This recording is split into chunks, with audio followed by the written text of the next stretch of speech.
Bonjour tout le monde, bienvenue à cette dévotion de vendredi matin. On est content que vous soyez là. Merci d'être là pour poursuivre cette série-là sur les paraboles. Si vous n'avez pas entendu la parabole de Philippe de mercredi, moi personnellement, je l'ai beaucoup appréciée. Je vous encourage à l'écouter. Malheureusement, elle n'est pas sur YouTube, mais allez voir sur la page Facebook, vous allez être capable de la retrouver. On a dû la faire live à cause de certains bugs techniques, mais bref, c'est là. Allez la réécouter si vous n'avez pas eu la chance de l'écouter. Il y a quelque chose qu'on va faire un peu différemment ce matin, juste parce qu'en faisant ma préparation, je réalisais que j'avais beaucoup trop de stock à vous présenter en une seule dévotion. Fait que je vais la faire en deux parties. On va commencer aujourd'hui, on va terminer lundi. Donc, dans 3 jours, on va terminer ça.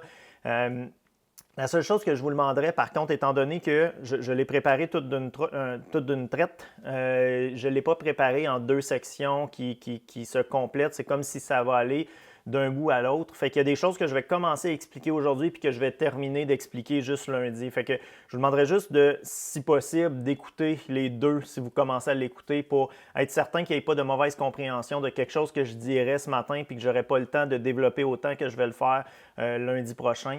Fait que c'est ça, ça va vraiment aller ensemble, ça va se construire à partir d'aujourd'hui. Donc, comme je disais, Matthieu 25, la parabole des talents, on va lire les versets 14 à 30, c'est quand même 16 versets. On va lire ça, puis après, on va se lancer tout simplement.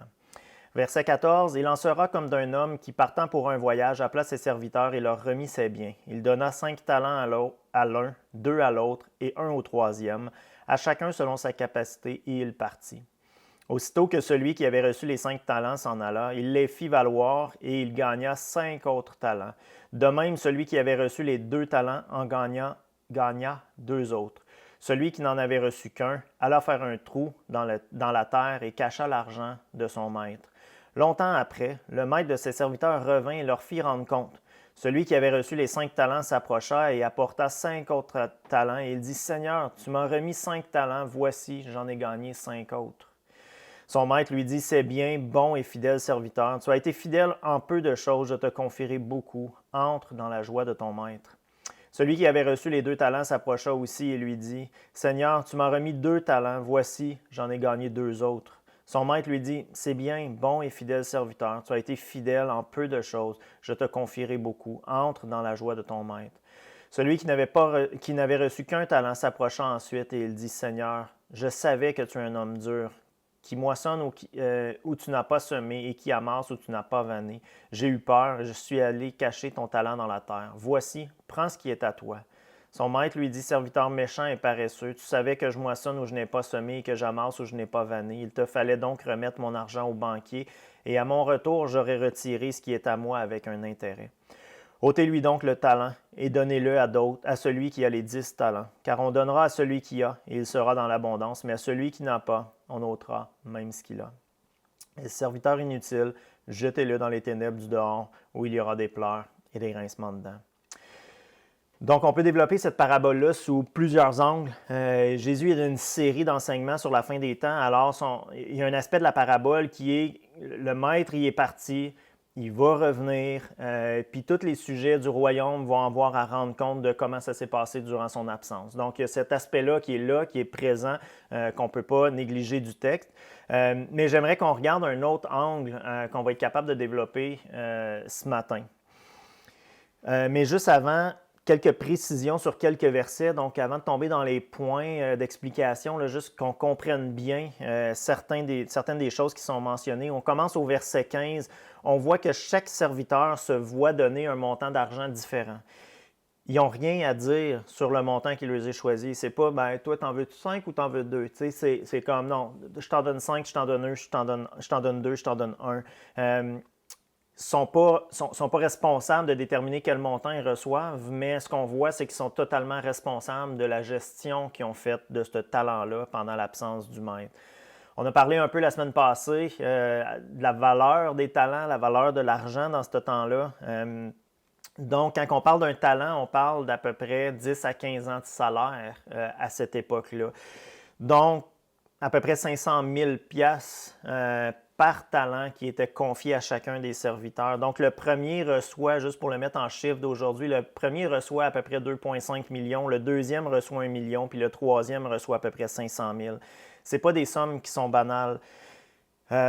Mais juste pour être clair, la parabole ici, elle ne parle pas d'argent. Le but de cette parabole-là, c'est pas investissez votre argent et ça va rapporter. C'est pas du tout l'intention de cette parabole-là. Les paraboles ne sont pas pour des principes financiers, c'est pour illustrer des réalités du royaume de Dieu, comment ça marche dans son royaume. Puis c'est ça que Jésus mentionne, veut nous faire comprendre. Il veut nous faire comprendre une réalité qu'on va voir un peu plus loin. Mais ce que je veux quand même qu'on retienne par rapport aux sommes, c'est que ce n'est pas des sommes banales. Le maître, il n'a pas été chiche là, en disant ah, tiens, mon grand, je te donne 10 cents, puis toi, je vais te donner 15 cents. Comme... Non. Il a donné largement, avec une grande générosité. C'était pas donné, c'était confié, mais il a donné largement. Verset 20. Si on retourne dans le verset 20, juste le relire, son maître lui dit, c'est bien, bon et fidèle serviteur, tu as été fidèle en peu de choses, je te confierai, excusez, ça c'est 21. Il dit, Seigneur, tu m'as remis 5 talents, voici, j'en ai gagné 5 autres. Puis pourquoi je mentionne ça, pourquoi je fais ressortir ça, c'est que la façon que c'est formulé dans le texte, c'est que les mots qui sont utilisés, ça démontre une expression, une émotion qui est communiquée. En fait, ce qu'on voit, c'est que le serviteur est excité de rendre des comptes à son maître. Le serviteur attendait ce moment-là avec une anticipation, avec une grande anticipation, puis il est content de voir le maître. Puis on va revenir là-dessus un peu plus lundi. Verset 21, son maître lui dit, « C'est bien, bon et fidèle serviteur, tu as été fidèle en peu de choses, je te confierai beaucoup. Entre dans la joie de ton maître. » Ça, c'était pour le serviteur qui a multiplié les 5 talents. Au verset 23, même s'il a produit moins, là, il s'adresse au serviteur qui a multiplié les 2 talents, mais il va utiliser la même qualification, le même encouragement, il va le reformuler exactement de la même chose. Puis ce que je veux faire ressortir ici, c'est que le maître, il avait des attentes proportionnelles envers ses serviteurs, proportionnelles à ce qui leur avait été confié. Et non pas le maître disait, toi je t'en confie 5, toi 2, toi 1, puis à mon retour, je m'attends à ce que vous m'en redonniez chacun 5 de plus. Non. Le maître avait des attentes proportionnelles, puis il était capable de reconnaître que celui qui en avait produit 2 avait été un bon et fidèle serviteur. À partir du verset 24, je ne sais pas si vous avez remarqué, mais on voit un changement de ton complet.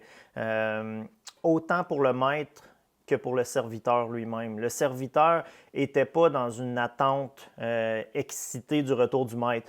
Il avait peur du maître. C'est le même maître, c'est la même responsabilité ou une responsabilité différente, mais il lui est confié, le maître confie quelque chose à ses serviteurs. C'est le même maître, il agit de la même façon avec chacun d'eux, mais les serviteurs agissent d'une façon différente. Il y en a un qui agit dirigé par la peur.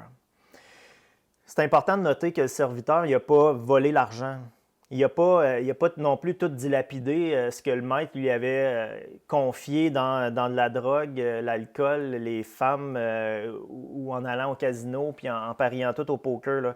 Il redonne à son maître 100% de ce que le maître lui avait confié. 100%, pas une scène de moins. Comme, voici ce que tu m'as confié, je te le rends, that's it. Puis, si on va voir la réaction du maître au verset 26, ça parle. Son maître lui répondit, « Serviteur méchant et paresseux, tu savais que je moissonne où je n'ai pas semé. » Puis là, il réutilise les mots du serviteur, « Et que j'amasse où je n'ai pas vanné. Il te fallait donc remettre mon argent au banquier, et à mon retour, j'aurais retiré ce qui est à moi avec un intérêt. Ôtez-lui donc le talent et donnez-le à celui qui a les 10 talents. Car on donnera à celui qui a, et il sera dans l'abondance, mais à celui qui n'a pas, on ôtera même ce qu'il a. Et le serviteur inutile, jetez-le dans les ténèbres du dehors, où il y aura des pleurs et des grincements dedans. »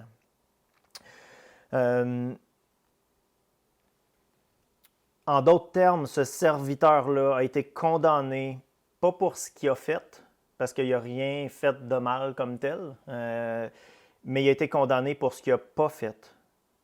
Puis c'est important de le mentionner, puis c'est important qu'on le comprenne parce que plusieurs personnes pensent qu'on pêche juste quand on enfreint un des 10 commandements ou quand on fait quelque chose de pas correct. La réalité, c'est qu'il y a des péchés de commission, donc des choses qu'on va faire, mais il y a aussi des péchés d'omission, donc des choses qu'on ne va pas faire. Maintenant, juste pour ceux qui ne sont pas familiers avec la vie chrétienne, je ne veux pas que vous pensiez que la vie chrétienne, c'est juste de dire « fais ci, fais ça, fais pas ci, fais pas ça ». Ce n'est pas une série de règles à suivre ou à ne pas suivre, c'est une question de cœur, puis on va développer ça plus loin, mais c'est quand même important et intéressant parce que même dans notre loi civile, aujourd'hui, on retrouve le même principe. Tu peux être condamné au civil aujourd'hui par nos tribunaux parce que tu n'as pas donné assistance à quelqu'un qui était, par exemple, sur le bord de la rue, sur le bord de la route, qui a un accident de voiture. Tu ne t'arrêtes pas pour porter assistance. Tu peux être poursuivi en justice pour ne pas avoir aidé ton prochain. De la même façon, si tu n'as pas donné des informations que tu as à la police, à ce moment-là, donnez-moi une seconde, oui, à ce moment-là, parce que tu n'as pas révélé les informations que tu avais, tu te rends coupable envers la loi d'outrage au tribunal ou de différentes infractions comme celle-là. Fait qu'on retrouve ça dans notre loi, mais on retrouve ça aussi dans les Écritures. Donc, tu peux être condamné pour des choses que tu n'as pas fait, puis ça vient nous remettre en question. Ça devrait, en tout cas. Qu'est-ce que je ne fais pas puis que je devrais faire? Qu'est-ce que je ne fais pas puis que je devrais faire? Ça devrait nous amener à nous poser la question. Et si on parle de la vie de ces serviteurs-là, puis lui est traité de vaurien puis de paresseux parce qu'il n'a pas investi sa vie à un plein potentiel. Il est resté sur le frein pendant toute sa vie. Puis c'est ça qui lui est reproché ici, de ne pas avoir vécu sa vie en fonction des talents qui lui avaient été donnés, en fonction de la connaissance de la parole qu'il avait, la connaissance du maître, en fonction de la vie qui lui était confiée. Est-ce qu'il l'a multipliée? Est-ce qu'il l'a mis à profit pour le royaume? Il est resté sur le frein toute sa vie. Je vous donne un exemple juste pour qu'on comprenne mon chat. Puis il ne faudrait pas que mes enfants m'entendent, mais parce que j'aime pas particulièrement les chats, mais j'ai un chat parce que les enfants aiment ça, puis ma femme aussi. Puis fait que bref, on a un chat.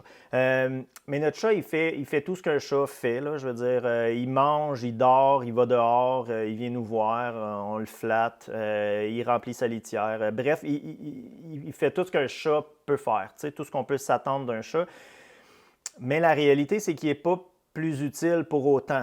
Puis je sais que là, je suis dur là, avec le chat parce que ça, je trouve ça bien drôle. Mais le chat n'est pas plus utile parce qu'il fait ce qu'un chat fait. C'est la même chose pour ce serviteur-là. Ce serviteur-là, il a existé. Il a vécu, il a existé dans le sens, c'est une parabole, c'est une histoire. On ne parle pas de vraies personnes, mais dans l'histoire, il existe pour vrai. Donc, il a vécu, il a mangé, il a dormi, mais il a été un serviteur inutile à son maître. Puis on doit le reconnaître. Mais pourquoi est-ce que ce serviteur-là n'a pas investi sa part? À cause de la peur du risque. À cause que sa vie était gouvernée par la peur. La peur de perdre le contrôle. On doit comprendre qu'on ne peut pas vivre notre vie par la peur seulement. On ne peut pas vivre notre vie sur le frein toute notre vie. On doit investir tout ce qu'on a pour l'avancement du royaume de Dieu. Puis c'est de ça qu'on parle ici. Vous devez être prêt, pas juste à risquer votre argent, parce qu'encore une fois, ce n'est pas par rapport à l'argent ici qu'on parle, même si ça peut l'inclure, mais à risquer votre réputation, à risquer de vous tromper puis de devoir rectifier le tir, à risquer le rejet. Est-ce que vous êtes prêt à risquer? Shadrach, Meshach et Abednego, qu'on voit les dimanches matins, ils ne savaient pas comment ça allait virer dans la fournaise. Mais ils devaient agir, ils devaient se positionner. Ils ont pris tout un risque, puis c'est ce qu'un chrétien devait faire, c'est ce qu'un chrétien doit faire. Prendre le risque de dire, moi, je vais me tenir debout pour mes convictions, je vais me tenir debout pour l'avancement du royaume. Puis ça a eu tout un impact dans la vie du roi, c'est ce qu'on a vu. On doit être prêt à tout risquer pour notre maître. On a plein d'exemples dans la Bible de personnages bibliques qui ont pris des gros risques, qui ne sont pas des paraboles, qui sont vraiment des récits bibliques. L'histoire de Jonathan dans 1 Samuel 14, 6, Jonathan dit au jeune homme, puis je vous lis le passage, Jonathan dit au jeune homme qui portait ses armes, « Viens et attaquons le poste de ces incirconcis. Peut-être l'Éternel agira-t-il en notre faveur, car rien ne l'empêche de sauver par un petit nombre, aussi bien que par un grand nombre. » Peut-être. Avez-vous vu que Jonathan, il parle au jeune qui porte ses armes, puis il dit « Peut-être l'Éternel agira-t-il en notre faveur. » C'est frappant, tu sais. Mais la confiance de Jonathan n'était pas dans le peut-être, n'était pas dans sa capacité à faire la guerre. Ce qu'il était en train de dire, c'est « On est juste deux, il y a les Philistins qui sont là, nous, on va aller combattre, puis l'Éternel va agir. Et non pas « Je suis le meilleur du monde, je vais te faire une révolution dans ce monde-là, puis je vais tout régler les problèmes. » Non, non. Je vais avancer, puis l'Éternel va agir. Esther, on retrouve dans le livre d'Esther, Esther 4, 15 à 16, on lit ceci. « Alors Esther fit porter cette réponse à Mardoché. « Va rassembler tous les Juifs qui se trouvent à Suse. Jeûnez pour moi, sans manger ni boire, pendant 3 jours et 3 nuits. J'observerai de mon côté le même jeûne avec mes servantes. Ensuite, je me rendrai chez l'empereur, malgré la loi. » Il faut savoir, juste avant que je lise la dernière phrase, il faut savoir qu'en se rendant chez le roi, la reine s'exposait à mourir parce qu'elle ne pouvait pas se rendre chez le roi comme ça sans y être invitée. Donc, c'est à ça qu'elle s'exposait. Elle conclut en disant « Si je dois mourir, je mourrai. Je mourrai. » C'était la bonne chose à faire. Esther était prête à mettre sa vie en danger parce que c'était la chose à faire pour la gloire de Dieu. Troisième exemple, la vie entière de Paul était un risque. 2 Corinthiens 11, 24 à 28 nous dit « J'ai bien plus connu les travaux pénibles, infiniment plus les coups, bien plus encore les emprisonnements, et j'ai souvent été en danger de mort. 5 fois j'ai reçu des Juifs les 40 coups moins 1. 3 fois j'ai été fouetté. 1 fois j'ai été lapidé. 3 fois j'ai fait naufrage. J'ai passé un jour et une nuit dans la mer. Fréquemment en voyage, j'ai été en danger sur les fleuves, en danger de la part des brigands, en danger de la part de mes compatriotes, en danger de la part des non-juifs, en danger dans les villes, en danger dans les déserts, en danger sur les mers, en danger parmi les prétendus frères. J'ai connu le travail et la peine. J'ai été exposé à de nombreuses privations de sommeil, à la faim, à la soif, à de nombreux jeûnes, au froid, au dénuement. Et sans parler du reste, parce qu'il y en a plus encore, je suis assailli chaque jour par le souci que j'ai de toutes les églises. En plus, ce qu'on voit dans Acte 20, c'est que Paul le savait que ça allait arriver. C'est pas juste quelqu'un qui était badlocké, qui dit à chaque fois qu'il sort, il tombe quelque chose sur la tête. Ce qu'on lit dans Acte 20-23, c'est encore Paul qui parle. Il dit « Je sais seulement que de ville en ville, l'Esprit Saint m'avertit que des liens et des souffrances m'attendent. » Il savait. Il savait vers quoi il s'en allait. Puis il se lançait dedans pareil, parce que c'était ça son appel.